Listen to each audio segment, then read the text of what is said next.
जय श्री कृष्ण। ओम नमो भगवते वासुदेवाय नमः। आप सुन रहे हैं पौराणिक अमृतवाणी द्वारा प्रसारित महाभारत कथा को सुनने के लिए चैनल को लाइक शेयर सब्सक्राइब करें। चलिए आगे की कथा प्रारंभ करते हैं। युधिष्ठिर का ब्राह्मणों को दक्षिणा देना, राजाओं को भेंट देकर विदा करना। वैशंपायन जी कहते हैं, राजन, इस प्रकार इंद्र के समान तेजस्वी राजा युधिष्ठिर का यज्ञ पूर्ण हुआ। तत्पश्चात शिष्यों सहित भगवान व्यास ने उनके अभ्युदय होने का आशीर्वाद दिया। फिर युधिष्ठिर ने ब्राह्मणों का विधि पूर्वक 1,000 करोड़ 1 खरब स्वर्ण मुद्राएं दक्षिणा में देकर व्यास जी को संपूर्ण पृथ्वी दान कर दी।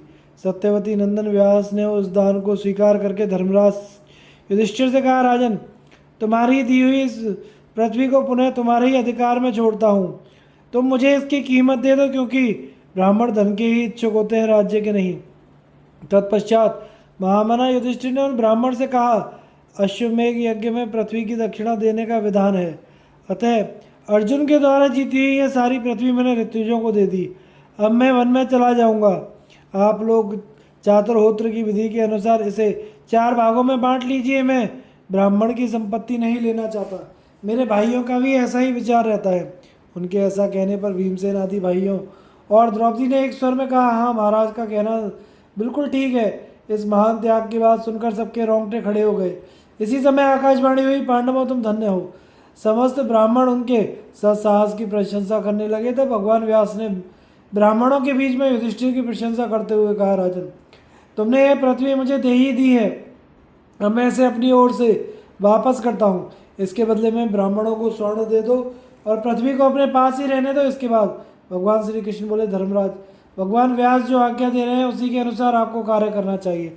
यह सुनकर कुरुश्रेष्ठ युधिष्ठिर भाइयों सहित बहुत प्रसन्न हुए और प्रत्येक ब्राह्मण को उन्होंने 1-1 करोड़ की तिगुनी दक्षिणा दी। महाराज मरुत के मार्ग का अनुसरण करने वाले राजा युधिष्ठिर ने उस समय जैसा महान त्याग किया था, वैसा इस संसार में कोई दूसरा नहीं कर सकता। महर्षि व्यास ने वह स्वर्ण राशि लेकर ब्राह्मणों को दे दी और उन्होंने 4 भाग करके उसे आपस में बांट लिया। इस प्रकार पृथ्वी के मूल रूप में स्वर्ण देकर राजा युधिष्ठिर अपने भाइयों सहित बहुत प्रसन्न हुए। उनके सारे पाप धुल गए और उन्होंने स्वर्ग पर अधिकार प्राप्त कर लिया। ऋत्विजों ने अपने को मिली हुई अनंत स्वर्ण की ढेरी को देख बड़े आनंद और उत्साह के साथ एक दूसरे ब्राह्मणों को बांट दिया। यज्ञशाला में जो कुछ भी स्वर्ण या सोने के आभूषण, तोरण, यूप, घड़े, बर्तन और ईंटें थी, उनको भी युधिष्ठिर की आज्ञा लेकर ब्राह्मणों ने बांट लिया। ब्राह्मणों के लेने के बाद वहाँ जो धन पड़ा रह गया उसे क्षत्रिय, वैश्य, शूद्र तथा मलेच्छ जाति के लोग उठा ले गए। धर्मराज युधिष्ठिर ने ब्राह्मणों को धन से पूर्ण तृप्त कर दिया था। वे बहुत प्रसन्न होकर अपने अपने घर गए। महती स्वर्ण राशि में से भगवान व्यास को जो अपना भाग मिला था उसे उन्होंने बड़े आदर के साथ कुंती को भेंट कर दिया। श्वशुर के द्वारा स्नेहपूर्वक मिले हुए उस धन को पाकर कुंती देवी बहुत प्रसन्न हुई और उन्होंने उससे बड़े बड़े पुण्य कार्य किए। यज्ञ के अंत में भ्रत स्नान करके पाप रहित हुए राजा युधिष्ठिर अपने भाइयों के साथ इस प्रकार शोभा पाने लगे जैसे देवताओं के साथ इंद्र सुशोभित होते हैं। तदनंतर पांडवों ने यज्ञ में आए हुए राजाओं को भी तरह तरह के रत्न, हाथी, घोड़े, आभूषण, स्त्रियां, वस्त्र, स्वर्ण भेंट किए। फिर राजा बब्रुवाहन को पास बुलाया और उसे बहुत सा धन देकर विदा किया। इसके बाद अपनी बहन दुशला की प्रसन्नता के लिए उन्होंने उसके पोते को सिंधु देश के राज्य पर अभिषिक्त किया। इस प्रकार कुरुराज युधिष्ठिर ने सब राजाओं को अच्छी तरह धन दिया और उनका विशेष सत्कार करके विदा किया। इसके बाद उन्होंने भगवान श्री कृष्ण, महाबली, बलराम, प्रद्युम्न आदि हजारों विष्णुवंशी वीरों की विधिवत पूजा करके उन्हें द्वारका जाने की स्वीकृति दी। धर्मराज युधिष्ठिर का वह यज्ञ इस प्रकार पूर्ण हुआ। उसमें अन्न, धन और रत्नों की ढेरी लगी हुई थी। कई ऐसे तालाब बने थे जिनमें घी की कीचड़ जमी हुई थी। अन्न के तो पहाड़ खड़े थे और रसों की नदियाँ बहती थीं। जिसकी जैसी इच्छा हो उसको वही वस्तु दी जाए और सबको इच्छा अनुसार भोजन कराया जाए, यह घोषणा दिन रात जारी रहती थी। धर्मराज ने उस यज्ञ में धन को पानी के समान बहाया। इस प्रकार की कामनाओं, रत्नों और रसों की वर्षा की तथा इस प्रकार पाप रहित एवं कृतार्थ होकर उन्होंने अपने नगर में प्रवेश किया। युधिष्ठिर के यज्ञ में एक नेवले का उच्च वृत्तिधारी ब्राह्मण के शेरवर सत्तू दान की महिमा बतलाना। जन्मेजय ने पूछा, ब्राह्मण, मेरे पितृ पितामह धर्मराज युधिष्ठिर के यज्ञ में कोई आश्चर्यजनक घटना हुई हो तो आप उसे बताने की कृपा करें। वैशंपायन जी ने कहा, राजन, युधिष्ठिर का वह महान अश्वमेध यज्ञ जब पूरा हुआ उसी समय एक बड़ी किंतु महान आश्चर्य में डालने वाली घटना घटित हुई, इसे बतलाता हूँ, सुनो। उस यज्ञ में श्रेष्ठ ब्राह्मणों, जाति वालों, संबंधियों, बंधु बांधवों, अंधों, दीन दरिद्रों के तृप्त हो जाने पर युधिष्ठिर के महान दान का चारों ओर शोर हो गया।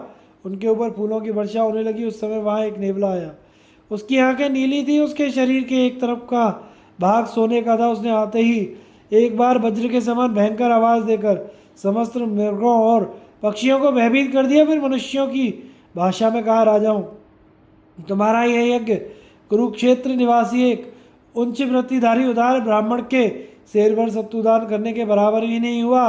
नेवले की बात सुनकर समस्त ब्राह्मणों को बड़ा आश्चर्य हुआ। वे उसे चारों ओर से घेर कर पूछने लगे, नकुल, इस यज्ञ में तो साधु पुरुषों का ही समागम हुआ है, तुम कहाँ से आ गए? तुम में कौन सा बल है? कितना शास्त्र ज्ञान है? तुम किसके सहारे रहते हो? हमें किस तरह तुम्हारा परिचय प्राप्त होगा? तुम किस आधार पर हम हमारे इस यज्ञ की निंदा करते हो? हमने नाना प्रकार के यज्ञ सामग्री एकत्रित करके शास्त्रीय विधि की अवहेलना ना करते हुए इस यज्ञ को पूर्ण किया है। शास्त्र और न्याय के अनुसार प्रत्येक कर्तव्य कर्म का पालन किया गया है। पूजनीय पुरुषों की विधिवत पूजा की गई है। अग्नि में मंत्र पढ़कर आहुति दी गई है और देने योग्य वस्तुओं का ईर्ष्या रहित होकर दान किया गया है। यहाँ नाना प्रकार के दानों से ब्राह्मणों को, उत्तम युद्ध के द्वारा क्षत्रियों को, श्राद्ध के द्वारा पितामहों को और रक्षा के द्वारा वैश्यों को संपूर्ण कामनाओं की पूर्ति करके उत्तम स्त्रियों को, दया से शूद्रों को, दान से बची हुई वस्तुएं देकर अन्य मनुष्यों को तथा राजा के शुद्ध बर्ताव से ज्ञाति एवं संबंधियों को संतुष्ट किया गया है। इसी प्रकार पवित्र अवश्य के द्वारा देवताओं को और रक्षा का भार लेकर शरणागत को प्रसन्न किया गया है। यह सब होने पर भी तुमने क्या देखा और सुना जिससे इस यज्ञ पर आक्षेप करते हो?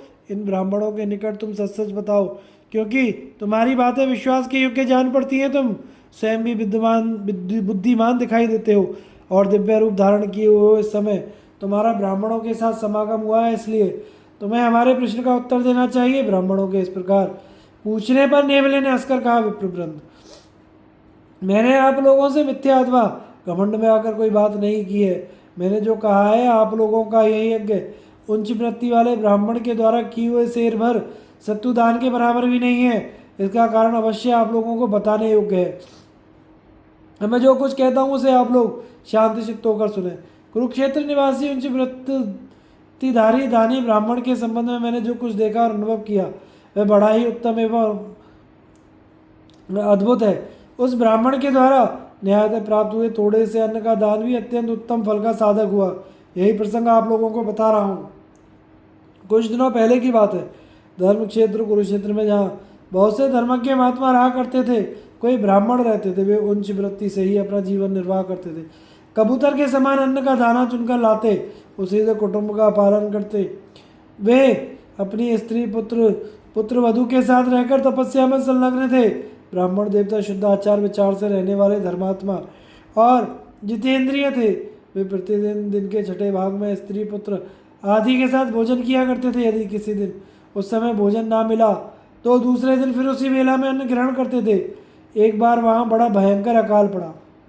उस समय ब्राह्मण के पास अन्न का संग्रह तो था नहीं और खेतों का अन्न भी सूख गया था, अतः उनके पास द्रव्य का बिल्कुल अभाव हो गया।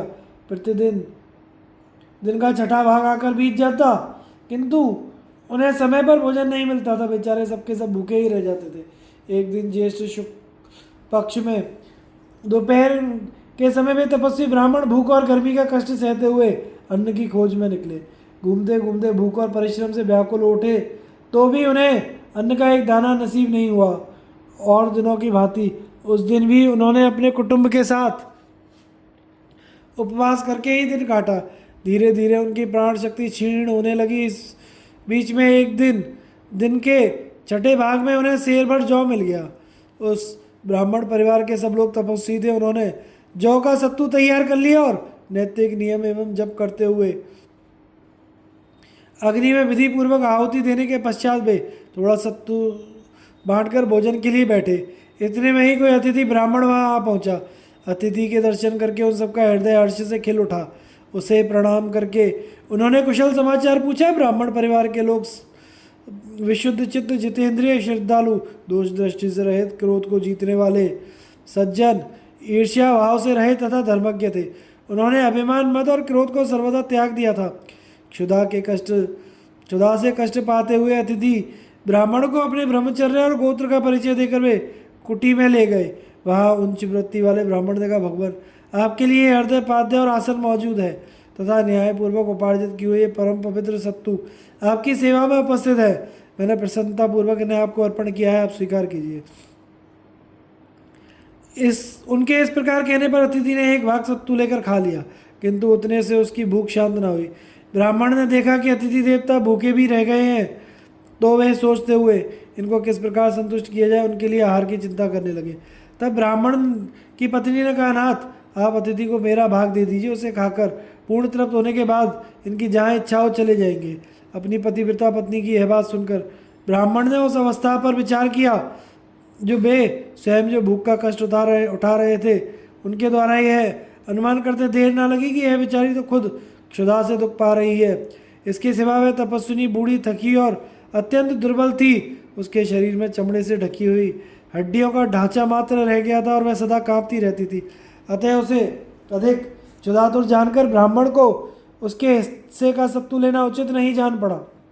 इसलिए उन्होंने अपनी भार्या से कहा, कल्याणी, अपनी स्त्री की रक्षा और पालन पोषण करना कीट पतंग और पशुओं का भी कर्तव्य है। पुरुष होकर जो स्त्री के द्वारा पालन पोषण और संरक्षण करता है, वह मनुष्य दया का पात्र है। वह उस उज्जवल कीर्ति से भ्रष्ट हो जाता है और उसे उत्तम लोगों की प्राप्ति नहीं होती। धर्म, काम और अर्थ संबंधी कार्य, सेवा, शुश्रूषा, वंश परंपरा की रक्षा, पितृ कार्य और स्वधर्म का अनुष्ठान, ये सब स्त्री के ही अधीन है। जो पुरुष स्त्री की रक्षा करने में असमर्थ है, वह संसार में महान अपयश का भागी होता है और परलोक में जाने पर उसे नरक में गिरना पड़ता है। पति के ऐसा कहने पर ब्राह्मणी बोली, प्राणनाथ, हम दोनों के धर्म और अर्थ एक ही हैं, अतः आप मुझ पर प्रसन्न हो और मेरे हिस्से का यह पाव भर सत्तू लेकर अतिथि को दे दें। स्त्रियों का सत्य, धर्म, रति, अपने गुणों से मिला हुआ स्वर्ग तथा उनकी सारी अभिलाषा पति के अधीन है। माता का रज और पिता का वीर है, इन दोनों से मिलने से ही वंश का परंपरा चलती है। स्त्री के लिए पति ही सबसे बड़ा देवता है। स्त्री को जो रति, पुत्र, फल की प्राप्ति होती है, वह पति का ही प्रसाद है। आप पालन करने के कारण मेरे पति, भरण पोषण करने से मेरे भर्ता, पुत्र प्रदान करने के कारण वरदाता है। इसलिए मेरे हिस्से का सत्तू अतिथि देवता को अर्पण कीजिए। आप भी तो जरा जीर्ण, वृद्ध, क्षुधातुर, अत्यंत दुर्बल, उपवास से थके हुए और छीड़काए हो रहे हैं। फिर आप जिस तरह भूख कलेश सहन करते हैं, उसी प्रकार मैं भी सह लूँगी। पत्नी के द्वारा ऐसा कहने पर ब्राह्मण ने सत्तू लेकर अतिथि से कहा, द्विजवर, यह सत्तू भी ग्रहण कीजिए। अतिथि वह सत्तू लेकर भी खा गया, किंतु उसे संतोष न हुआ। यह देखकर उच्च वृत्ति वाले ब्राह्मण को बड़ी चिंता हुई। तब उनके पुत्र ने कहा, पिताजी, मेरा सत्तू लेकर आप ब्राह्मण को दे डालिए। मैं इसी में पुण्य समझता हूँ, इसलिए ऐसा कह रहा हूँ। मुझे सदा यत्नपूर्वक आपका पालन करना चाहिए, क्योंकि साधु पुरुष बूढ़े पिता के पालन पोषण की सदा ही अभिलाषा किया करते हैं। पुत्र होने का यही फल है, वह वृद्धावस्था में पिता की रक्षा करे। श्रुति की यह सनातन आज्ञा तीनों लोकों में प्रसिद्ध है। आप यह सत्तू देने में कुछ भी अन्यथा विचार ना करें। पिता ने कहा, बेटा, तुम 1000 वर्ष के हो जाओ तो भी मेरे लिए बालक ही हो। पिता पुत्र को जन्म देकर ही उससे अपने को कृतकृत्य समझता है। मैं जानता हूँ बच्चों की भूख प्रबल होती है। मैं तो बूढ़ा हूँ, भूखे रहकर भी प्राण धारण कर सकता हूँ। जीर्ण अवस्था हो जाने के कारण मुझे भूख से अधिक कष्ट नहीं होता। इसके सिवा मैं दीर्घ काल तक तपस्या कर चुका हूँ, अतः अब मुझे मरने का भय नहीं है। तुम अभी बालक हो, इसलिए बेटा तुम ही यह सत्तू खाकर अपने प्राणों की रक्षा करो। पुत्र बोला, पिताजी, मैं आपका पुत्र हूँ। पुरुष का त्राण करने के कारण ही में संतान को पुत्र कहा जाता है। इसके सिवा पुत्र पिता का अपना आत्मा माना गया है, अतः आप अपने आत्मभूत पुत्र के द्वारा अपनी रक्षा कीजिए। पिता ने कहा, बेटा, तुम रूप, सदाचार और इंद्रिय संयम में मेरे ही समान हो। तुम्हारे इन्हीं गुणों की मैंने अनेकों बार परीक्षा की है। अब मैं तुम्हारा सत्तू लेकर अतिथि को देता हूँ। यह कहकर ब्राह्मण ने प्रसन्नतापूर्वक वह सत्तू लिया और हंसते हंसते अतिथि को परोस दिया। लेकिन उसे खा लेने पर भी अतिथि देवता का पेट ना भरा। यह देखकर उच्च व्रतधारी ब्राह्मण बड़े संकोच में पड़ गए। उनकी पुत्र वधू भी बड़ी सुशीला थी। वह अपने ससुर की स्थिति समझ गई और उनका प्रिय करने के लिए सत्तू लेकर उनके पास जा बड़ी प्रसन्नता के साथ बोली, पिताजी आप मेरे हिस्से का यह सत्तू लेकर अतिथि देवता को दे दीजिए। ससुर ने कहा, बेटी तुम पतिव्रता हो और सदा ऐसे ही तुम्हारा सारा शरीर सूख रहा है, तुम्हारी कांति फीकी पड़ गई है। उत्तम व्रत और आचरण का पालन करते करते तुम अत्यंत दुर्बल हो गई हो। भूख के कष्ट से तुम्हारा चित्त व्याकुल है। तुम्हें ऐसी अवस्था में देखकर भी तुम्हारे हिस्से का सत्तू कौन कैसे ले लूं? ऐसा करने से धर्म में बाधा आएगी। तुम प्रतिदिन शौच सदाचार और तपस्या में संलग्न रहकर दिन के छठे भाग में आहार करती हो। आज अन्न न मिलने के कारण तुम्हें उपवास करते कैसे देख सकूंगा? तुम भूख से व्याकुल हुई बालिका एवं अबला हो। उपवास के कारण बहुत थक गई हो। सेवा शुश्रूषा के द्वारा बंधु बांधवों को सुख पहुंचाती हो, इसलिए तुम्हारी तो मुझे सदा ही रक्षा करनी चाहिए। पुत्र वधु बोली, भगवान आप मेरे गुरु के भी गुरु और देवता के भी देवता हैं। मेरा दिया हुआ यह सत्तू अवश्य स्वीकार कीजिए। मेरा यह शरीर, प्राण और धर्म सब कुछ बड़ों की सेवा के लिए ही है। आपकी प्रसन्नता से ही मुझे उत्तम लोगों की प्राप्ति हो सकती है। अतः आप मुझे अपनी दृढ़ भक्त रक्षणीय अथवा कृपा पात्र समझकर अतिथि को देने के लिए मेरा यह सत्तू स्वीकार कीजिए। ससुर ने कहा, बेटी तुम पतिव्रता हो और सदा ऐसे ही उत्तम शील एवं सदाचार का पालन करने में तुम्हारी शोभा है। तुम धर्म तथा व्रत के आचरण में संलग्न होकर हमेशा गुरुजनों की सेवा पर दृष्टि रखती हो, इसलिए तुम्हें पुण्य से वंचित ना होने दूंगा और श्रेष्ठ धर्मात्माओं तुम्हारी गिनती करके तुम्हारा दिया हुआ सत्तू अवश्य स्वीकार करूंगा। यह कहकर ब्राह्मण ने उसके हिस्से का सत्तू लेकर अतिथि को दे दिया। उच्च वृत्तिधारी महात्मा ब्राह्मण यह अद्भुत त्याग देखकर अतिथि बहुत प्रसन्न हुआ। वास्तव में पुरुष शरीर धारण करके साक्षात धर्मी अतिथि के रूप में उपस्थित हुए थे। उन्होंने ब्राह्मण से कहा, विप्रवर तुमने अपनी शक्ति के अनुसार धर्म पर दृष्टि रखते हुए न्यायोपार्जित अन्न का शुद्ध हृदय से दान किया है। इससे मैं तुम्हारे ऊपर बहुत प्रसन्न हूँ। अहो स्वर्ग में रहने वाले देवता भी तुम्हारे दान की घोषणा करते रहते हैं। यह देखो आकाश से फूलों की वर्षा हो रही है। देवता, ऋषि, गंधर्व और देवदूत भी तुम्हारे दान से विस्मित होकर आकाश में खड़े खड़े तुम्हारी स्तुति कर रहे हैं। मैं ब्रह्मलोक में विचरने वाले ब्रह्मर्षि विमान पर बैठकर तुम्हारे दर्शन की प्रतीक्षा कर रहे हैं। अब तुम दिव्य लोक को जाओ। पितृलोक में तुम्हारे जितने पितर थे उन सबको तुमने तार दिया। तुम अनेकों युगों तक भविष्य में होने वाली जो संतानें हैं वे भी तुम्हारे ब्रह्मचर्य, दान, तपस्या और शुद्ध धर्म के अनुष्ठान से तर जाएंगी। तुमने बड़ी श्रद्धा के साथ तप किया है, उसके प्रभाव और दान से सब देवता तुम्हारे ऊपर प्रसन्न है। संकट के समय भी तुमने शुद्ध हृदय से यह सारा का सारा सत्तू दान किया है। भूख मनुष्य की बुद्धि चौपट कर देती है, उसके धार्मिक विचारों का लोप हो जाता है, किंतु ऐसे समय में भी जिनकी दान में रुचि होती है उसके धर्म का ह्रास नहीं होता। तुमने स्त्री और पुत्र के स्नेह की उपेक्षा करके धर्म को ही श्रेष्ठ माना और उसके सामने भूख प्यास को भी कुछ नहीं गिना है। मनुष्य के लिए सबसे पहले न्यायपूर्वक धन की प्राप्ति का उपाय जानना ही सूक्ष्म विषय है। उस धन को सत्पात्र की सेवा में अर्पण करना उससे भी श्रेष्ठ है। साधारण समय में दान देने की अपेक्षा उत्तम समय पर दान देना और भी अच्छा है, किंतु श्रद्धा का महत्व काल से भी बढ़ चुकर है। श्रद्धा पूर्वक दान देने वाले मनुष्य में यदि 1000 देने की शक्ति हो तो वह 100 का दान करे। 100 देने की शक्ति वाला 10 का दान करे। जिसके पास कुछ ना हो यदि वह अपनी शक्ति के अनुसार थोड़ा सा जल ही दान कर दे तो इन सब का फल बराबर ही माना गया है। कहते हैं राजा रंतिदेव के पास जब कुछ नहीं रह गया था तो उन्होंने शुद्ध हृदय से केवल जल का ही दान किया था। अन्यायपूर्वक प्राप्त हुए द्रव्य के द्वारा महान फल देने वाले बड़े बड़े दान करने से धर्म को प्रसन्नता नहीं होती। धर्म देवता तो न्यायोपार्जित थोड़े से अन्न का भी श्रद्धापूर्वक दान करने से संतुष्ट हो जाते हैं। राजा नरक ने ब्राह्मणों को हजारों गौएं दी थी, किंतु एक ही गौ उन्होंने दूसरे की दान कर दी, जिससे अन्यायतः प्राप्त द्रव्य का दान करने के कारण उन्हें नरक में जाना पड़ा। उसी नर के पुत्र राजा शिवी श्रद्धापूर्वक अपने शरीर का मांस देकर भी पुण्य आत्माओं के लोक में आनंद भोगते हैं। न्यायपूर्वक एकत्रित किए हुए धन का दान करने से जो लाभ होता है वह बहुत सी दक्षिणा वाले अनेकों राष्ट्रीय यज्ञों के अनुष्ठान करने से भी नहीं होता। तुमने शेर भर सत्तू का दान करके अक्षय ब्रह्मलोक पर विजय पाई है। बहुत से अश्वमेघ यज्ञ भी तुम्हारे इस दान के फल की समानता नहीं कर सकते। अतः दुष्शेष तुम रजोगुण से रहित ब्रह्मधाम को सुखपूर्वक पधारो। तुम सब लोगों के लिए दिव्य विमान उपस्थित हैं, इस पर सवार हो जाओ। मेरी ओर दृष्टि डालो, मैं साक्षात धर्म हूँ। तुमने अपने शरीर का उद्धार कर लिया, संसार में तुम्हारा यश सदा ही कायम रहेगा। नेवले ने कहा, धर्म के ऐसा कहने पर वे ब्राह्मण देवता अपनी स्त्री पुत्र और पुत्र वधू के साथ विमान में बैठकर ब्रह्मलोक को चले गए। उनको जाने के बाद मैं अपने बिल में से बाहर निकला और जहाँ अतिथि ने भोजन किया था उस स्थान पर लौटने लगा। उस समय सत्तू की गंध सूखने और वहाँ गिरे हुए जल की से संपर्क होने, दिव्य पुष्पों को रौंदने और उन महात्मा ब्राह्मण के दान करते समय गिरे हुए अन्न के कणों में मुंह लगाने से तथा ब्राह्मण की तपस्या के प्रभाव से मेरा मस्तक और आधा शरीर सोने का हो गया। उनके तप का यह महान प्रभाव आप लोगों ने अपनी आंखों से देखा।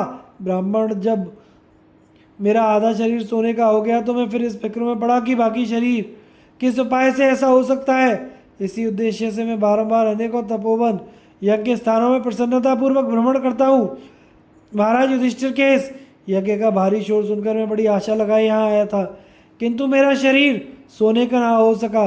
इसी से मैंने हंसकर कहा कि यह यज्ञ ब्राह्मण के दिए हुए शेर भर सत्तू के बराबर भी नहीं हुआ है, क्योंकि उस समय शेर भर सत्तू में से गिरे हुए कुछ कणों के प्रभाव से ही मेरा आधा शरीर स्वर्ण में हो गया था, परंतु यह महान यज्ञ भी मुझे वैसा ना बना सका।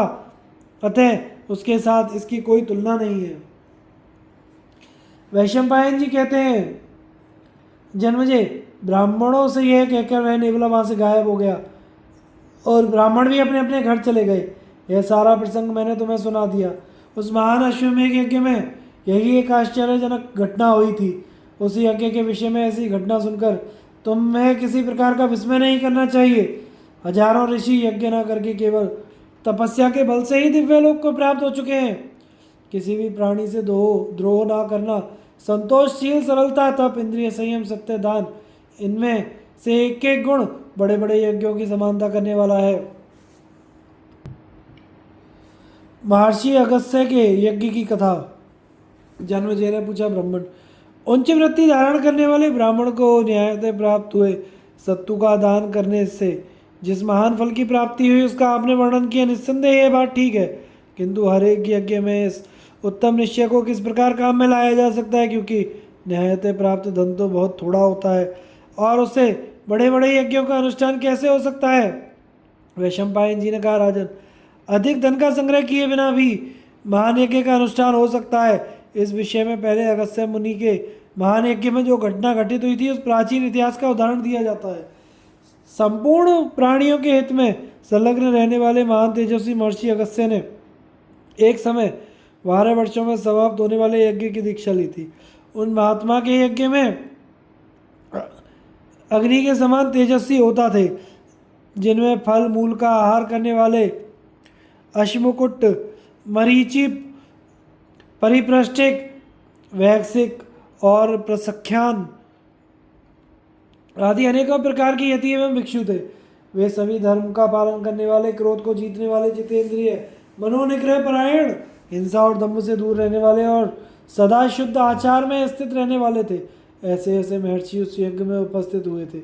इनके सिवा और भी बहुत से ऋषि मुनियों ने उस महान यज्ञ का अनुष्ठान पूरा किया था। महर्षि अगस्त्य जब इस प्रकार यज्ञ कर रहे थे उस समय इंद्र ने संसार में पानी बरसाना बंद कर दिया। तब यज्ञ कर्म के बीच में मुनि लोग अगस्त्य जी के संबंध में परस्पर इस प्रकार चर्चा करने लगे, ब्राह्मणों, ये अगस्त्य जी यज्ञ कर्म में प्रवृत्त होकर प्रतिदिन द्वेष शून्य हृदय से अन्नदान करते हैं, इधर बादल पानी नहीं बरसते। ऐसी दशा में अन्न की उपज कैसे होगी। यह महान यज्ञ 12 वर्षों तक चलता रहेगा। उतने समय तक इंद्र वर्षा नहीं करेंगे। इस बात पर भलीभांति करके आप लोग इन तपस्वी महात्मा के ऊपर अनुग्रह करें। ऋषियों की यह बात सुनकर महाप्रतापी अगस्त्य मुनि ने सिर झुकाकर उन्हें प्रणाम करते हुए कहा, यदि इंद्र 12 वर्षों तक वर्षा नहीं करेंगे तो मैं चिंता यज्ञ करूंगा और संकल्प मात्र से ही मेरे यज्ञ का अनुष्ठान चालू रहेगा, अथवा स्पर्श यज्ञ करूंगा और संचित द्रव्य का व्यय किए बिना ही उसके स्पर्श मात्र से देवताओं को तृप्त करूंगा। यह भी यज्ञ की एक सनातन विधि है। अथवा यदि 12 वर्षों तक इंद्र पानी नहीं बरसाएंगे तो मैं व्रत नियमों का पालन करते हुए ध्यान द्वारा देह रूप से स्थित होकर इन यज्ञों का अनुष्ठान करूंगा। यह बीज यज्ञ मेरे द्वारा बहुत वर्षों तक चालू रह सकता है। बीजों से ही अपना यज्ञ पूर्ण कर लूंगा, उसमें कोई विघ्न बाधा नहीं आ सकती। इंद्र वर्षा करें या ना करें, किंतु मेरा यह यज्ञ कभी बंद नहीं हो सकता। मैं स्वयं ही इंद्र होकर समस्त प्रजा की जीवन रक्षा करूंगा। जिस प्राणी का जो आहार है उसको वही मिलेगा, अथवा मैं आवश्यकता अनुसार विशेष आहार का प्रबंध भी प्रचुर मात्रा में कर सकता हूँ। इस समय तीनों लोकों में जितना सोना धन है वह स्वयं उपस्थित हो जाए। दिव्य अप्सराएं, गंधर्व, किन्नर, विश्वावसु और दूसरे स्वर्गवासी यहाँ आकर मेरे यज्ञ की उपासना करें। उत्तर कुरु देश में जितना धन हो वह सब यहाँ आ जाए। स्वर्ग में रहने वाले देवता धर्म भी स्वयं इस यज्ञ में आकर उपस्थित हो जाएं। महर्षि अगस्त्य के इतना कहते ही उनके तप के प्रभाव से सब कुछ वैसा ही हो गया। उन तेजस्वी महर्षि की तपस्या का यह महान बल देखकर मुनियों को बड़ा हर्ष हुआ। वे विस्मित होकर कहने लगे, महर्षि, आपकी बातों से हमें बड़ी प्रसन्नता हुई। हम आपके यज्ञों से ही संतुष्ट हैं। न्याय से उपार्जित किया हुआ अन्न ही हमारा भोजन है। हम सदा अपने कर्मों में लगे रहते हैं। अब इस यज्ञ की समाप्ति होने तक हम यहाँ उपस्थित रहेंगे। अंत में आपकी आज्ञा लेकर ही यहाँ से जाएंगे। वे इस प्रकार बात कर रहे थे, इतने में ही महर्षि का तपोबल देखकर देवराज इंद्र ने पानी बरसाना आरंभ कर दिया। जब तक उनका यज्ञ समाप्त नहीं हुआ तब तक वहाँ इच्छा अनुसार वृष्टि होती रही। देवराज ने बृहस्पति जी को आगे करके स्वयं मुनि के पास उपस्थित होकर उन्हें प्रसन्न किया। तदनंतर यज्ञ पूर्ण होने पर अगस्त्य जी बड़े प्रसन्न हुए और वहाँ आए हुए महर्षियों को की विधिवत पूजा करके उन्होंने सबको विदा किया। युधिष्ठिर का वैष्णव धर्म विषयक प्रश्न और भगवान श्री कृष्ण के द्वारा धर्म तथा अपनी महिमा का वर्णन। जन्मेजय ने पूछा, ब्राह्मण, पूर्व काल में मेरे प्रपितामह महाराज युधिष्ठिर का अश्वमेध यज्ञ पूर्ण हो गया, तो उन्होंने धर्म के विषय में संदेह होने पर भगवान श्री कृष्ण से कौन सा प्रश्न किया? वैशंपायन जी कहते हैं, राजन, अश्वमेध यज्ञ के बाद जब धर्मराज युधिष्ठिर ने व्रत स्नान कर लिया तो भगवान श्री कृष्ण को प्रणाम करके इस प्रकार पूछना आरंभ किया, भगवान, वैष्णव धर्मों के अनुष्ठान से किस फल की प्राप्ति होती है? ब्रह्म हत्यारा, गो घाती, माता की हत्या करने वाला, गुरु पत्नी की सेज पर सोने वाला, भोजन परोसने में पंक्ति भेद करने वाला, कृतघ्न, शराबी, वेद विक्रयी, मित्र से विश्वासघात करने वाला, किसी वीर को कपटपूर्वक मारने वाला, गर्भ हत्यारा, तप और दान का फल बेचने वाला, अपने शरीर का विक्रय करने वाला, मूर्ख, पाप कर्म से जीविका चलाने वाला, पापी, षट कपटी, दंभी, दूसरों पर दोषारोपण करने वाला, पारा आदि रसों को मारने वाला, ब्राह्मण का वध करने वाला, शूद्र की सेवा में रहने वाला, चोर और पुरोहिती करने वाला, ब्राह्मण दूसरों की धरोहर हड़पने वाला, स्त्री की हत्या करने वाला, ब्राह्मण दूसरों की धरोहर हड़पने वाला, स्त्री की हत्या करने वाला, पर स्त्री लंपट तथा और भी जितने पापी हैं वे सब जिन धर्मों का श्रवण करके अपने पापों से छुटकारा पा सकते हैं उनका वर्णन कीजिए। भक्त वत्सल, मैं सच्चे भक्ति भाव से आपके चरणों में आया हूँ। यदि आप मुझे अपना प्रेमी या भक्त समझते हैं, यदि मैं आपके अनुग्रह का अधिकारी हो जाऊं तो मुझे वैष्णव धर्मों का वर्णन कीजिए। मैं उनके संपूर्ण रहस्यों का यथार्थ रूप जानना चाहता हूँ।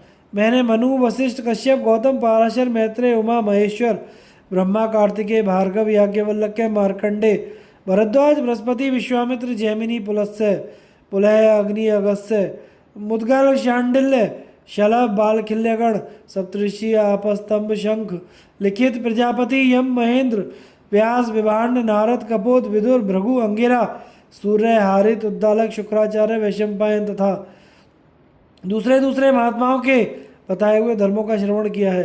परंतु मुझे विश्वास है कि आपके मुँह से जो धर्म प्रकट होंगे वे अत्यंत पवित्र होने के कारण उपयुक्त सभी धर्मों से भी श्रेष्ठ होंगे।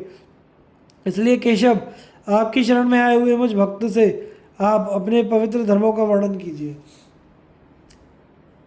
धर्मपुत्र पुत्र युधिष्ठिर के इस प्रकार प्रश्न करने पर संपूर्ण धर्मों को जानने वाले भगवान श्री कृष्ण अत्यंत प्रसन्न हुए और उनसे धर्म के सूक्ष्म विषयों को का वर्णन करने लगे। वे बोले, कुंती नंदन, तुम धर्म के लिए इतना उद्योग करते हो, इसलिए तुम्हें संसार में कोई वस्तु दुर्लभ नहीं रहेगी। धर्म ही जीव का पिता, माता, रक्षक, सुहृदय, भ्राता, सखा, स्वामी है। अर्थ, काम, भोग, सुख, उत्तम ऐश्वर्य और सर्वोत्तम स्वर्ग की प्राप्ति भी धर्म से ही होती है। यदि विशुद्ध धर्म का सेवन किया जाए तो वह महान भय से रक्षा करता है। धर्म से ही ब्राह्मणत्व और देवत्व की प्राप्ति होती है। धर्म ही मनुष्य को पावन बनाता है।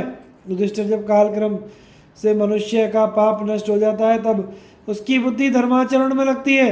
हजारों योनियों में भटकने के बाद मनुष्य योनि मिलना कठिन होता है। ऐसे दुर्लभ मनुष्य जन्म पाकर भी जो धर्म का अनुष्ठान नहीं करता वह महान लाभ से वंचित रह जाता है। आज जो लोग निंदित, दरिद्र, कुरूप, रोगी और दूसरों के द्वेष पात्र और मूर्ख देखे जाते हैं, उन्होंने पूर्व जन्म में धर्म का अनुष्ठान नहीं किया। किंतु जो दीर्घजीवी, शूरवीर, पंडित, भोग सामग्री से संपन्न, निरोग और रूपवान हैं, उनके द्वारा पूर्व जन्म में निश्चय ही धर्म का संपादन हुआ है। इस प्रकार शुद्ध भाव से किया हुआ धर्म का अनुष्ठान उत्तम गति की प्राप्ति कराता है। परंतु जो अधर्म का सेवन करते हैं उन्हें पशु पक्षी आदि तिर्यक योनि में जन्म लेना पड़ता है। पांडुनंदन, अब मैं तुम्हें एक रहस्य की बात बताता हूँ, सुनो। तुमसे परम धर्म का वर्णन अवश्य करूँगा। तुम मेरे भक्तों अत्यंत प्रिय हो, सदा मेरी शरण में स्थित रहते हो। तुम्हारे पूछने पर मैं परम गोपनीय आत्म तत्व का भी वर्णन कर सकता हूँ। फिर धर्म संहिता के लिए तो कहना ही क्या। इस समय धर्म की स्थापना और दुष्टों का विनाश करने के लिए मैंने अपनी माया से मानव शरीर में अवतार धारण किया है। जो लोग मुझे केवल मनुष्य शरीर में सीमित समझकर मेरी अवहेलना करते हैं वे मूर्ख हैं और संसार के भीतर बारंबार तिर्यक योनियों में भटकते रहते हैं। इसके विपरीत जो ज्ञान दृष्टि से मुझे संपूर्ण भूतों में स्थित देखते हैं वे सदा मुझ में मन लगाए रहने वाले मेरे भक्त हैं। ऐसे भक्तों को मैं परम धाम में अपने पास बुला लेता हूँ। मेरे भक्तों का नाश नहीं होता, वे निष्पाप होते हैं। मनुष्यों में उन्हीं का जन्म सफल है जो मेरे भक्त हैं। हजारों जन्मों तक तपस्या करने से जब मनुष्यों का अंतःकरण शुद्ध हो जाता है तब उसमें भक्ति का उदय होता है। जो अत्यंत गोपनीय, कूटस्थ, अचल, अविनाशी परम स्वरूप है, उसका मेरे भक्तों को जैसा अनुभव होता है वैसा देवताओं को भी नहीं होता। जो मेरा अपार अपर स्वरूप है वह अवतार लेने पर दृष्टिगोचर होता है। संसार के समस्त जीव सब प्रकार के पदार्थों से मेरे स्वरूप की पूजा करते हैं। जो मनुष्य मुझे जगत की उत्पत्ति, स्थिति और संहार का कारण समझकर मेरी शरण लेता है उसके ऊपर कृपा करके मैं उसे संसार बंधन से मुक्त कर देता हूँ। मैं ही देवताओं का आदि हूँ। ब्रह्मा आदि देवताओं की मैंने ही सृष्टि की है। मैंने ही अपनी प्रकृति का आश्रय लेकर संपूर्ण संसार की सृष्टि करता हूँ। ब्रह्मा से लेकर छोटे कीड़े तक सब में मैं व्याप्त हूँ। द्युलोक को मेरा मस्तक समझो। सूर्य चंद्रमा मेरी आंखें हैं, गौ, अग्नि और ब्राह्मण मेरे मुख हैं, वायु मेरी सांस है, 8 दिशाएं मेरी बाहें, नक्षत्र मेरे आभूषण और संपूर्ण भूतों को अवकाश देने वाला अंतरिक्ष मेरा वक्षस्थल है। बादलों और हवा के चलने से जो मार्ग है उसे मेरा अविनाशी उधर समझो। द्वीप, समुद्र और जंगलों से भरा हुआ यह भूमंडल मेरे दोनों पैरों का स्थान है। मेरे हजारों मस्तक, हजारों मुख, हजारों नेत्र, हजारों भुजाएं, हजारों उदर, हजारों उरु और हजारों पैर हैं। मैं पृथ्वी को सब ओर से धारण करके समस्त ब्रह्मांड से 10 उंगल ऊंचे स्थान अर्थात सबसे परे विराजमान हूँ। संपूर्ण प्राणियों की आत्मा हूँ, इसलिए सर्वव्यापी कहलाता हूँ। मैं अचिंत्य, अनंत, अजर, अजन्मा, अनादि, अवध्य, अप्रमेय, अव्यय, निर्गुण, गुण स्वरूप, निर्द्वंद्व, निर्मम, निष्कल, निर्विकार, मोक्ष का कारण हूँ। सुधा स्वधा स्वाहा भी मैं ही हूँ। मैं चारों आश्रमों का धर्म, 4 प्रकार के होताओं से संपन्न होने वाले यज्ञ, चतुर्व्यूह, चतुर्युग और चारों आश्रमों को प्रकट करने वाला हूँ। प्रलय काल में समस्त जगत का संहार करके उसे अपने उदर में स्थापित कर दिव्य योग का आश्रय लेकर मैं एकार्णव के जल में शयन करता हूँ। 1000 युगों तक रहने वाली ब्रह्मा की एक रात पूर्ण होने तक महार्णव में शयन करने के पश्चात स्थावर जंगम प्राणियों की सृष्टि करता हूँ। प्रत्येक कल्प में मेरे द्वारा जीवों की सृष्टि और संहार का कार्य होता है, किंतु मेरी माया से मोहित होने के कारण वे जीव मुझे नहीं जान पाते। राजन, कहीं कोई भी ऐसी वस्तु नहीं है जिसमें मेरा निवास ना हो, तथा कोई भी ऐसा जीव नहीं है जो मुझ में स्थित ना हो। अधिक कहने से क्या लाभ, मैं तुमसे सच्ची बात बता रहा हूँ। भूत और भविष्य जो कुछ भी है वह सब मैं ही हूँ। संपूर्ण भूत मुझसे उत्पन्न होते हैं और मेरे ही स्वरूप हैं, फिर भी मेरी माया से मोहित रहते हैं, इसलिए मुझे नहीं जान पाते। इस प्रकार देवता, असुर और मनुष्यों सहित समस्त संसार का मुझसे ही जन्म और मुझ में ही लय होता है। चारों वर्णों के कर्म, उनके फलों का वर्णन तथा धर्म की वृद्धि और पाप का क्षय होने के उपाय वैशंपायन जी कहते हैं। जन्मजय, इस प्रकार भगवान श्री कृष्ण के संपूर्ण जगत को अपने से उत्पन्न बतलाकर धर्मनंदन युधिष्ठिर से पवित्र धर्मों का इस प्रकार वर्णन आरंभ किया। पांडुनंदन, जो मनुष्य पवित्र और एकाग्रचित होकर तपस्या में संलग्न हो, स्वर्ग, यश और आयु प्रदान करने वाले जानने योग्य धर्म का श्रवण करता हो, श्रद्धालु पुरुष के विशेषता है मेरे भक्त के पूर्व संचित जितने पाप होते हैं वे तत्काल नष्ट हो जाते हैं। श्री कृष्ण का यह परम पवित्र और सत्य वचन सुनकर मन ही मन प्रसन्न हो धर्म के अद्भुत रहस्य का चिंतन करते हुए संपूर्ण देवर्षि, ब्रह्मर्षि, गंधर्व, अप्सराएं, भूत, यक्ष, ग्रह, गुह्यक, सर्प, महात्मा, बालकिल्य, तत्वदर्शी, योगी तथा भगवत भक्त उत्तम पुरुष वैष्णव धर्म का उपदेश सुनने तथा भगवान की बात हृदय में धारण करने के लिए अत्यंत उत्कंठित होकर वहां आए। आने के बाद उन सब ने मस्तक झुकाकर भगवान को प्रणाम किया। भगवान की दिव्य दृष्टि पड़ने से वे सब निष्पाप हो गए। उन्हें उपस्थित देखकर महाप्रतापी धर्मराज युधिष्ठिर ने भगवान को प्रणाम करके इस प्रकार प्रश्न किया, जगदीश्वर, ब्राह्मण, क्षत्रिय, वैश्य और शूद्र की पृथक पृथक कैसे गति होती है? इन सबके कर्मों के फल का वर्णन कीजिए।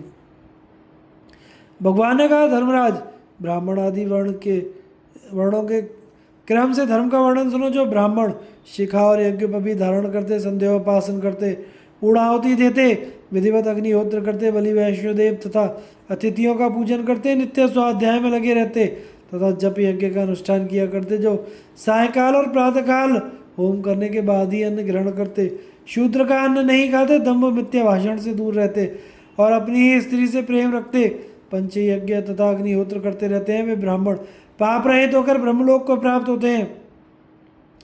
क्षत्रियों में जो राजा सिंहासन पर आसीन होने के बाद अपने धर्म का पालन और प्रजा की भलीभांति रक्षा करता है, लगान के रूप में प्रजा की आमदनी का छठा भाग लेकर सदा उतने से ही संतोष करता है, यज्ञ और दान करता रहता है, धैर्य रखता है, अपनी स्त्री से संतुष्ट रहता है, शास्त्र के अनुसार चलता, तत्व को जानता, प्रजा की भलाई कार्य करने में संलग्न तथा ब्राह्मणों की इच्छा पूर्ण करता हो, पौष्य वर्ग के पालन में तत्पर, प्रतिज्ञा को सत्य करके दिखाता, सदा पवित्र रहता एवं लोभ और दंभ को त्याग देता है, उसे भी देवताओं द्वारा सेवित उत्तम गति की प्राप्ति होती है। जो वैश्य, कृषि और गोपालन में लगा रहता है, धर्म का अनुसंधान किया करता है, दान धर्म और ब्राह्मणों की सेवा में संलग्न रहता है तथा सत्य, प्रतिज्ञा, नित्य पवित्र, लोभ और दंभ से रहित, सरल, अपनी ही स्त्री से प्रेम रखने वाला और हिंसा द्रोह से दूर रहने वाला, जो कभी भी वैश्य धर्म का त्याग नहीं करता, देवता तथा ब्राह्मणों की पूजा में लगा रहता है, वह अप्सराओं से सम्मानित होकर स्वर्गलोक में गमन करता है। शूद्रों में से जो सदा तीनों वर्णों की सेवा करता है, विशेषतः ब्राह्मणों की सेवा में दास की भांति खड़ा रहता है, जो बिना मांगे ही दान देता, सत्य और शौच का पालन करता, गुरु आदि देवताओं की पूजा में प्रेम रखता, पर स्त्री के संसर्ग से दूर रहता, दूसरों को कष्ट न पहुंचाकर अपने कुटुंब का पालन पोषण करता है और सब जीवों को अभयदान कर देता है, उसको भी स्वर्ग की प्राप्ति होती है। इस प्रकार धर्म से बढ़कर कोई दूसरा साधन नहीं है, वही निष्काम भाव से आचरण करने पर संसार बंधन से मुक्ति दिलाता है। धर्म से बढ़कर पाप नाश का कोई और उपाय नहीं है, इसलिए इस दुर्लभ मनुष्य जीवन को पाकर सदा धर्म का पालन करते रहना चाहिए। धर्मानुरोगी पुरुष के लिए संसार में कोई वस्तु दुर्लभ नहीं है। ब्रह्मा जी ने इस जगत में जिस वर्ण के लिए जैसे धर्म का विधान किया है, वह वैसे ही धर्म का भलीभांति आचरण करके अपने पापों को नष्ट कर सकता है। मनुष्य का जातिगत कर्म हो, उसका किसी को त्याग नहीं करना चाहिए, वही उसके लिए धर्म होता है। उसी का निष्काम भाव से आचरण करने पर मनुष्य को सिद्धि मुक्ति प्राप्त होती है। अपना धर्म गुण रहित होने पर भी पाप को नष्ट करता है। इसी प्रकार यदि मनुष्य पाप की वृद्धि होती है तो वह उसके धर्म को क्षीण कर देता है। युधिष्ठिर ने पूछा, भगवान, शुभ और अशुभ की वृद्धि और ह्रास किस प्रकार होता है? इसे सुनने की बड़ी उत्कंठा है। भगवान ने कहा, तुमने जो कुछ पूछा है उसे सुनो। पाप को दूर कर दूसरों से कहने और उसके लिए पश्चाताप करने से प्राय उसका नाश हो जाता है। इसी प्रकार धर्म भी अपने मुंह से दूसरों पर प्रकट करने पर नष्ट हो जाता है, छिपाने पर ये दोनों ही बढ़ते हैं। इसलिए समझदार मनुष्यों को चाहिए कि सर्वथा उद्योग करके अपने पाप को प्रकट कर दे, उसे छिपाने की कोशिश ना करे। पाप का कीर्तन उसके नाश का कारण होता है, इसलिए हमेशा पाप को प्रकट करना और धर्म को गुप्त रखना चाहिए।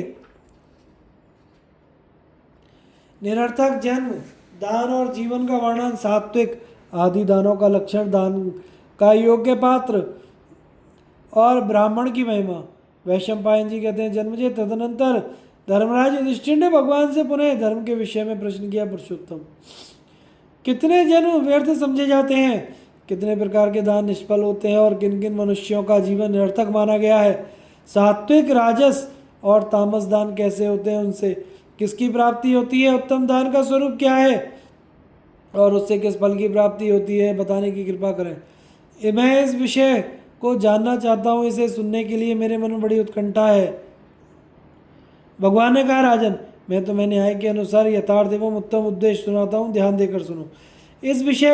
यह विषय परम पवित्र, संपूर्ण पापों को नष्ट करने वाला है। 14 जन्म व्यर्थ समझे जाते हैं। 55 प्रकार के दान निष्फल होते हैं और जिन जिन मनुष्यों का जीवन निरर्थक होता है उनकी संख्या 6 बतलाई गई है। इन सब का मैं क्रमशः वर्णन करूंगा। धर्म का नाश करने वाले, लोभी, पापी, बलि वैश्वदेव किए बिना भोजन करने वाले, पर स्त्रीगामी, भोजन में भेद करने वाले, असत्यवासी, बंधु बांधवों को क्लेश देकर अकेले मिठाई उड़ाने वाला, माता पिता, अध्यापक, गुरु और मामा मामी को मारने या गाली देने वाला, ब्राह्मण होकर भी संध्या न करने वाला, अग्निहोत्र त्याग करने वाला, श्राद्ध तर्पण से दूर रहने वाला, ब्राह्मण होकर भी शूद्र का अन्न खाने वाला, तथा मेरी, शंकर जी और ब्रह्मा जी की अथवा ब्राह्मणों की भक्ति ना करने वाला, ये 14 प्रकार के मनुष्य अधम होते हैं। इन्हीं पापियों के जन्म को व्यर्थ समझना चाहिए। जो दान अश्रद्धा या अपमान के साथ दिया जाता है, जिसे दिखावे के लिए दिया जाता है, जो पाखंडी को प्राप्त हुआ है, जिसे शूद्र के समान आचरण वाले पुरुष ने ग्रहण किया है, जिसे देकर अपने ही मुंह से बारंबार बखान किया है, जिसे रोषपूर्वक दिया गया है तथा जिसको देकर पीछे उसके लिए शोक प्रकट किया गया है, जो दंभ से उपार्जित अन्न का, झूठ बोलकर लाए हुए अन्न का, ब्राह्मण के धन का, चोरी करके लाए हुए द्रव्य का तथा कलंकी पुरुष के घर से लाए हुए धन का दान किया गया है, जो पतित ब्राह्मण को दिया गया है, जिस दान की वस्तु को वेदविहीन पुरुषों, सबके यहाँ याचना करने वालों ने, संस्कारहीन पतितों ने तथा एक बार संन्यास लेकर फिर गृहस्थ आश्रम में प्रवेश करने वाले पुरुषों ने ग्रहण किया है, जो दान वैश्यागामी को और ससुराल में रहकर गुजारा करने वाले ब्राह्मण को दिया गया है, समूचे गांव से याचना करने वाले कृतघ्न, उपपातकी, वेद बेचने वाले, राजसेवक, ज्योतिषी, तांत्रिक, शूद्र जाति की स्त्री के साथ संबंध रखने वाले, अस्त्र शस्त्र से जीविका चलाने वाले, नौकरी करने वाले, सांप पकड़ने वाले, पुरोहिती की करने वाले, वैद्य बनिए का काम करने वाले, क्षुद्र मंत्र जप कर जीविका चलाने वाले, शूद्र के यहाँ गुजारा करने वाले, वेतन लेकर मंदिर में पूजा करने वाले, देवोत्तर संपत्ति को खा जाने वाले, तस्वीर बनाने का काम करने वाले, रंग भूमि में नाच कूद कर जीविका चलाने वाले, मांस बेचकर जीवन निर्वाह करने वाले, सेवा का काम करने वाले, ब्राह्मणोचित आचरण से हीन होकर भी अपने को ब्राह्मण बताने वाले, उपदेश देने की शक्ति से रहित व्याजखोर, अनाचारी, अग्निहोत्र ना करने वाले, संदेहोपासन से अलग रहने वाले, शूद्र के गांव में निवास करने वाले, झूठे ही महात्माओं का से वेश धारण करने वाले, सबके साथ और सब कुछ खाने वाले, नास्तिक, धर्म विक्रेता, नीच वृत्ति वाले, झूठी गवाही देने वाले, कूटनीति का आश्रय लेकर गांव के लोगों में लड़ाई झगड़ा कराने वाले, ब्राह्मण को जो दान दिया जाता है वह निष्फल होता है। उपयुक्त ब्राह्मणों को दिए हुए दान बहुत हो तो भी राख में डाली हुई घी की आहुति की भांति व्यर्थ हो जाते हैं। उन्हें दिए गए दान का जो कुछ फल होने वाला होता है उसे राक्षस पिशाच प्रसन्नता के साथ लूट ले जाते हैं। युधिष्ठिर, अब जिन जिन मनुष्यों के जीवन व्यर्थ है उनका परिचय दे रहा हूँ, सुनो। जो लोग मेरी, भगवान शंकर की अथवा भूमंडल के देवता ब्राह्मणों की शरण नहीं लेते उनका जीवन व्यर्थ है। जिनकी कोरे तर्कशास्त्र में ही आसक्ति है, जो नास्तिक पंथ का अवलंबन करते हैं, जिन्होंने आचार त्याग दिया है, जो देवताओं की निंदा करते हैं, उनका जीवन भी व्यर्थ है। जो नराधम नास्तिकों के शास्त्र पढ़कर ब्राह्मण और यज्ञों की निंदा करते हैं वे व्यर्थी जीवन धारण करते हैं। जो मूढ़ दुर्गा, स्वामी कार्तिकेय, वायु, अग्नि, जल, सूर्य, माता पिता, गुरु, इंद्र तथा चंद्रमा की निंदा करते और आचार का पालन नहीं करते वे भी निरर्थक ही हैं। जो धन होने पर दान और धर्म नहीं करते और दूसरों को ना देकर अकेले ही मिठाई उड़ाया करते हैं उनका जीवन भी निरर्थक है। इस प्रकार व्यर्थ जीवन की बात बताई गई है। अब दान का समय बतलाता हूँ। जो मनुष्य स्नान करके पवित्र हो, इंद्रियों को प्रसन्न रखकर श्रद्धा के साथ दान करता है उसके फल को यौवनावस्था में भोगता है। जो स्वयं दान देने योग्य वस्तु ले जाकर भक्तिपूर्वक सत्पात्र को दान करता है उसके मरण पर्यंत हर समय उस दान का फल प्राप्त होता है। दान और उसका फल सात्विक, राजस, तामस वे से तीन तीन प्रकार का होता है। उसकी गति भी तीन प्रकार की होती है। इस विषय का वर्णन करता हूँ, सुनो। दान देना कर्तव्य है ऐसा समझकर अपना उपकार न करने वाले ब्राह्मण को जो दान दिया जाता है वह सात्विक है। जिसका कुटुंब बहुत बड़ा हो तथा जो दरिद्र और वेद का विद्वान हो, ऐसे ब्राह्मण को प्रसन्नतापूर्वक जो कुछ दिया जाता है वह भी सात्विक दान के अंतर्गत है। परंतु जो वेद का एक अक्षर भी नहीं जानता, जिसके घर में काफ़ी संपत्ति मौजूद है तथा जो पहले कभी अपना उपकार कर चुका है, ऐसे ब्राह्मण को दिया हुआ दान राजस माना गया है। अपने संबंधी और प्रमादी को दिया हुआ, फल की इच्छा रखने वाले मनुष्यों के द्वारा दिया हुआ तथा अपात्र को दिया हुआ दान भी राजस है। जो ब्राह्मण बलि वैश्योदेव नहीं करता, वेद का ज्ञान नहीं रखता और चोरी किया करता है उसको दिया हुआ दान तामस है। क्रोध, तिरस्कार, कलेश और अवहेलना पूर्वक तथा सेवक को दिया हुआ दान भी तामस ही बतलाया गया है। सात्विक दान को देवता, पितर, मुनि और अग्नि ग्रहण करते हैं तथा उससे इन्हें बड़ा संतोष होता है। राजस दान दानव, दैत्य, ग्रह, यक्ष और राक्षसों के उपभोग में आता है तथा तामस दान पापी और मलिन कर्म करने वाले प्रेत एवं पिशाचों को प्राप्त होता है। अब त्रिविध गति का वर्णन सुनो। सात्विक दान का उत्तम, राजस दान का मध्यम तथा तामस दान का फल अधम होता है।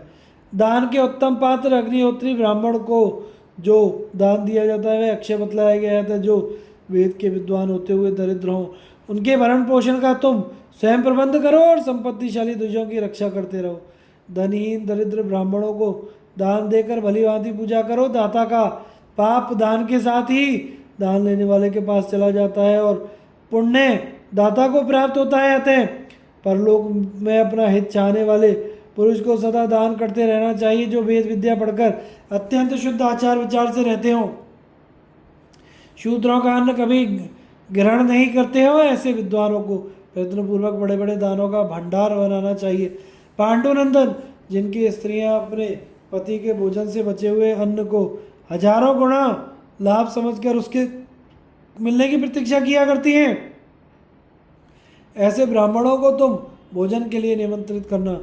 दरिद्र कुल के ब्राह्मणों को निमंत्रित करके उन्हें निराश न लौटाना, अन्यथा उनकी आशा मारी जाएगी। जो मेरे भक्त हों, मेरी शरण में हो, मेरी पूजा करते हों, नियम पूर्वक मुझ में लगे रहते हों, उनका यत्नपूर्वक पूजन करना चाहिए। युधिष्ठिर, अपने उन भक्तों को पवित्र करने के लिए मैं प्रतिदिन दोनों समय संध्या में व्याप्त रहता हूँ। मेरा यह नियम कभी खंडित नहीं होता, इसलिए मेरे निष्पाप भक्तजनों को चाहिए कि वे आत्मशुद्धि के लिए संध्या के समय निरंतर अष्टाक्षर मंत्र ओम नमो नारायण का जप करते रहें। संध्या और अष्टाक्षर मंत्र का जप करने से दूसरे ब्राह्मणों के भी पाप नष्ट हो जाते हैं। अतः चित्त शुद्धि के लिए ब्राह्मण को दोनों काल की संध्या करनी चाहिए। जो ब्राह्मण इस प्रकार संध्योपासन और जप करता हो उसे देव कार्य और श्राद्ध में नियुक्त करना चाहिए, उसकी निंदा कदापि नहीं करनी चाहिए, क्योंकि निंदा करने पर ब्राह्मण उस श्राद्ध को उसी प्रकार नष्ट कर देता है जैसे आग ईंधन को जला डालती है। धर्म को जानने वाले पुरुष को यज्ञ में ब्राह्मणों की परीक्षा नहीं करनी चाहिए, क्योंकि ऐसा करने से यजमान की बड़ी निंदा होती है। ब्राह्मणों की निंदा करने वाला मनुष्य कुत्ते की योनि में जन्म लेता है, उस पर दोषारोपण करने से गधा होता है तथा उसका तिरस्कार करने तथा उसके साथ द्वेष करने से वह कीड़े की योनि में जन्म लेता है। बुद्धिमान पुरुष को चाहिए कि क्षत्रिय, सांप और विद्वान ब्राह्मण यदि कमजोर हो तो भी उनका अपमान ना करे, क्योंकि ये तीनों अपमानित होने पर मनुष्य को भस्म कर डालते हैं।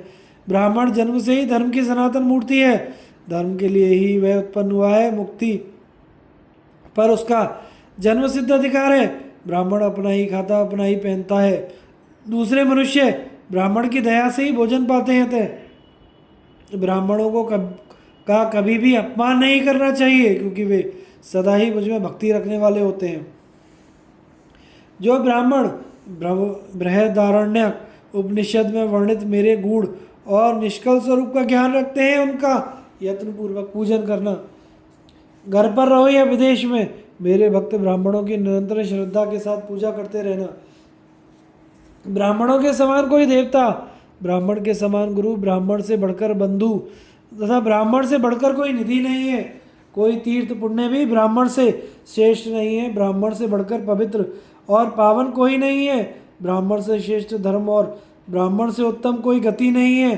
पाप कर्म के कारण नरक में गिरते हुए मनुष्य का एक सुपात्र ब्राह्मण भी उद्धार कर सकता है, जो बाल्यकाल से ही अग्निहोत्र करने वाला, शांत, शूद्र का अन्न त्याग देने वाला और मेरे भक्त हैं और तथा सदा मेरी पूजा किया करते हैं। उनको दिया हुआ दान अक्षय होता है। मेरे भक्त ब्राह्मण को दान देकर उसकी पूजा करने, शीश झुकाने, सत्कार करने, बातचीत करने अथवा दर्शन करने से वह मनुष्य को दिव्य लोक में पहुंचा देते हैं। जो लोग मेरे गुण और लीलाओं का पाठ तथा मेरा नमस्कार और ध्यान करते हैं, उनका दर्शन और स्पर्श करने वाले मनुष्य सब पापों से मुक्त हो जाते हैं। जो मेरे भक्त हैं, जिनके प्राण मुझ में ही लगे हुए हैं, जो मेरी महिमा का गान करते हैं और मेरी शरण में पड़े रहते हैं, जिनकी उत्पत्ति शुद्ध रज और वीर्य से हुई है, जो वेद के विद्वान, जितेंद्रिय तथा शूद्रान्न से बचे रहने वाले हैं, वे दर्शन मात्र से पवित्र कर देते हैं। ऐसे लोगों के घर पर स्वयं उपस्थित होकर भक्तिपूर्वक विशेष रूप से दान देना चाहिए। वह साधारण दान की अपेक्षा करोड़ गुना फल देने वाला माना गया है। जागते अथवा सोते समय, परदेश में या घर रहते समय, जिस ब्राह्मण के हृदय से उसकी भक्ति भावना के कारण मैं कभी दूर नहीं होता, वह पूजन, दर्शन, स्पर्श अथवा संभाषण करने मात्र से मनुष्य को पवित्र कर देता है। इस प्रकार सब अवस्थाओं में मेरे भक्तों को दिए हुए सब प्रकार के दान स्वर्ग मार्ग प्रदान करने वाले होते हैं। बीज और योनि की शुद्धि, गायत्री जप और ब्राह्मणों की महिमा का वर्णन। वैशंपायन जी कहते हैं, राजन, इस प्रकार सात्विक, राजस, तामस दान और उसकी भिन्न भिन्न गति, पृथक पृथक फल का वर्णन सुनकर धर्मपरायण युधिष्ठिर का चित्त बहुत प्रसन्न हुआ। इस परम पवित्र धर्म रूपी अमृत का पान करने से उन्हें तृप्ति नहीं हुई है, तो वे पुनः भगवान श्री कृष्ण से बोले, जगदीश्वर, मुझे बीज और योनि, वीर्य और रज से शुद्ध पुरुषों के लक्षण बताइए। बीज दोष से कैसे मनुष्य उत्पन्न होते हैं, इसे बताने के साथ ही ब्राह्मणों के उत्तम, मध्यम आदि विशेष भेद और उनके गुण दोषों का भी विवेचन कीजिए। मैं आपका भक्त हूँ, इसलिए मेरी पूछी हुई सारी बातें बतलाने की कृपा कीजिए। भगवान ने कहा, राजन, बीज और योनि की शुद्धि अशुद्धि का यथावत वर्णन सुनो। उनकी शुद्धि से ही संसार टिकता है और अशुद्धि से उसका नाश हो जाता है। जो ब्राह्मण ब्रह्मचर्य का विधिवत पालन करता है, जिसका व्रत कभी खंडित नहीं होता, उसको शुद्ध बीज समझना चाहिए, उसी का बीज शुभ होता है। इस प्रकार जो कन्या पिता और माता की दृष्टि से उत्तम कुल में उत्पन्न हो, जिसकी योनि दूषित न हुई हो तथा ब्राह्मण आदि उत्तम विवाहों की विधि से ब्याही गई हो, वह उत्तम मानी गई है, उसी की योनि श्रेष्ठ है। जो स्त्री मन वाणी क्रिया से पर पुरुष के साथ समागम करती है, उसकी योनि गर्भाधान के योग्य नहीं होती। जो पापात्मा पुरुष संतान की इच्छा से व्यभिचारिणी स्त्री को स्वीकार करता है, वह अपनी 10 पीढ़ी पहले के पूर्वजों और 10 पीढ़ी बाद की संतानों को नरक में डाल देता है। जो मूर्ख मोहवश दूषित योनि में वीर्य की स्थापना करता है। उसके वीर्य से उत्पन्न हुआ ब्राह्मण 6 अंगों का विद्वान ही क्यों ना हो जाए। साधु पुरुषों को उचित है कि उसका चांडाल के समान बहिष्कार करें। जो स्त्री मन वाणी और क्रिया से व्यभिचार करती है उसको कुलघातनी समझना चाहिए। उसके पेट से पैदा हुआ बालक चांडाल के समान होता है।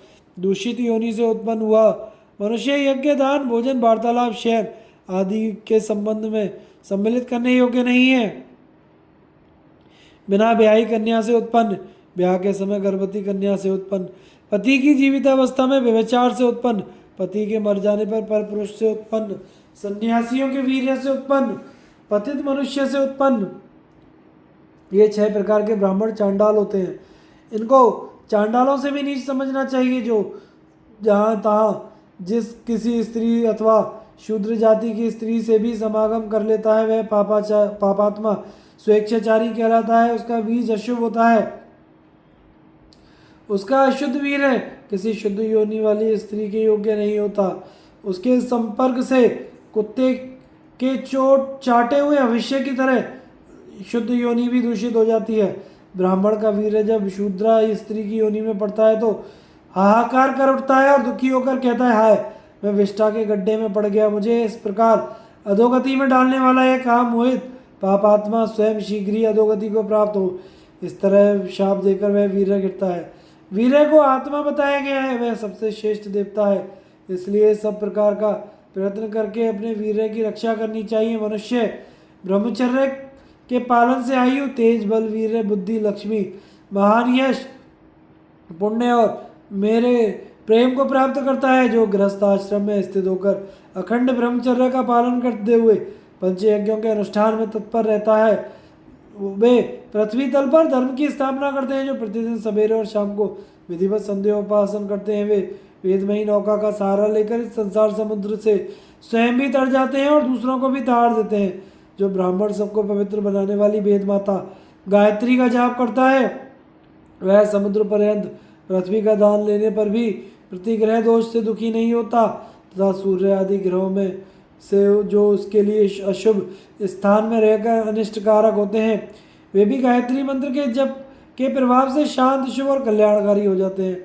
जहाँ कहीं क्रूर कर्म करने वाले भयंकर पिशाच रहते हैं वहाँ जाने पर वे भी उस ब्राह्मण का अनिष्ट नहीं कर सकते। वैदिक व्रतों का आचरण करने वाला पुरुष पृथ्वी पर दूसरों को पवित्र करने वाले होते हैं। प्रजापति मनु का कहना है कि शील स्वाध्याय दान शौच कोमलता और सरलता ये सद्गुण ब्राह्मण के लिए वेद से भी बढ़कर हैं। जो ब्राह्मण भूर्भुवः स्वः इन विहातियों के साथ गायत्री का जप करता वेद के स्वाध्याय में संलग्न रहता तथा अपनी ही स्त्री से प्रेम करता है वही जितेंद्रिय है, वही विद्वान और वही इस भूमंडल का देवता है। जो श्रेष्ठ ब्राह्मण प्रतिदिन संध्योपासन करते हैं वे निस्संदेह ब्रह्मलोक को प्राप्त होते हैं। केवल गायत्री मात्र जानने वाला ब्राह्मण भी यदि नियम से रहता है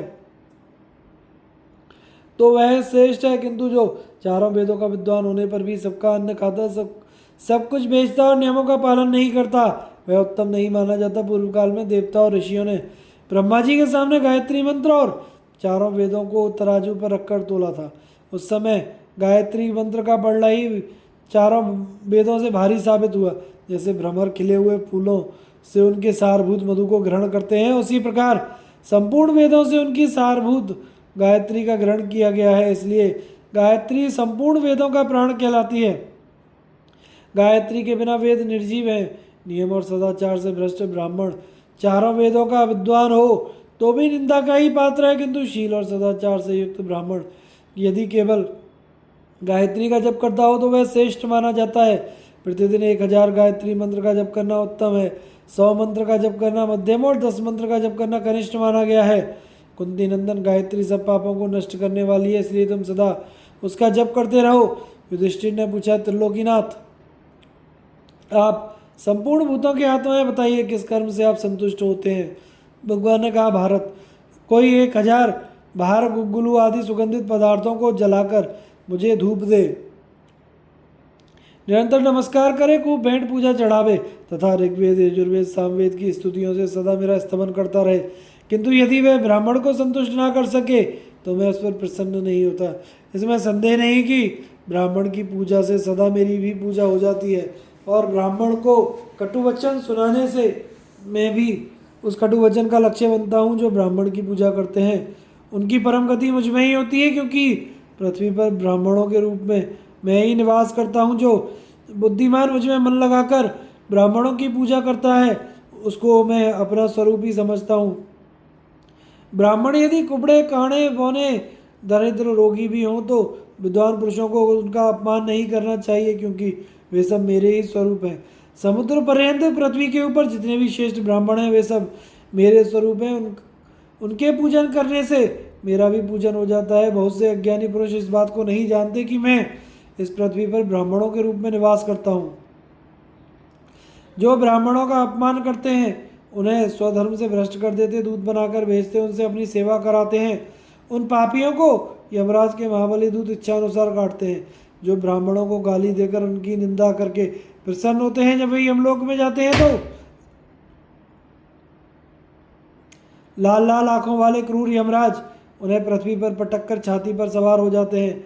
आग में तपाए हुए संडसों से उनकी जीभ उखाड़ लेते हैं। जो पापी ब्राह्मणों की ओर पापपूर्ण दृष्टि से देखते हैं, ब्राह्मणों के प्रति भक्ति नहीं करते, वैदिक मर्यादा का उल्लंघन करते और सदा ब्राह्मणों के द्वेषी बने रहते हैं, वे जब यमलोक में पहुंचते हैं तो वहां यमराज की आज्ञा से टेढ़ी चोंच वाले बड़े बड़े बलवान पक्षी आकर क्षण भर में उन पापियों की आंखें निकाल लेते हैं। जो मनुष्य ब्राह्मण को पीटता, उसके शरीर से खून निकाल देता, उसकी हड्डी तोड़ डालता अथवा उसके प्राण ले लेता है, वह क्रमशः 21 नरकों में अपने पाप का फल भोगता है।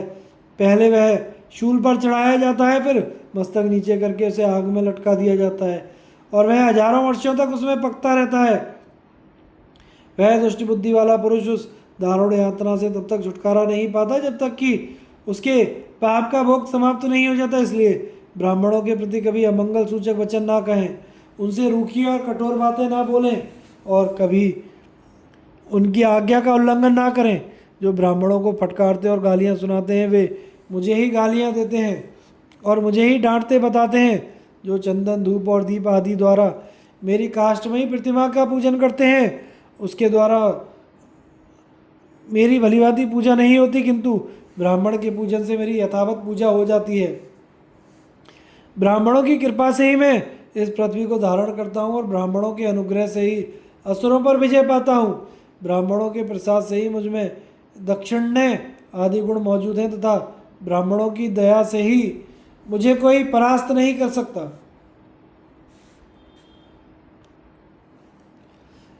आगे की कथा का प्रसारण हम अगले भाग में करेंगे। चैनल को लाइक शेयर सब्सक्राइब करें। धन्यवाद।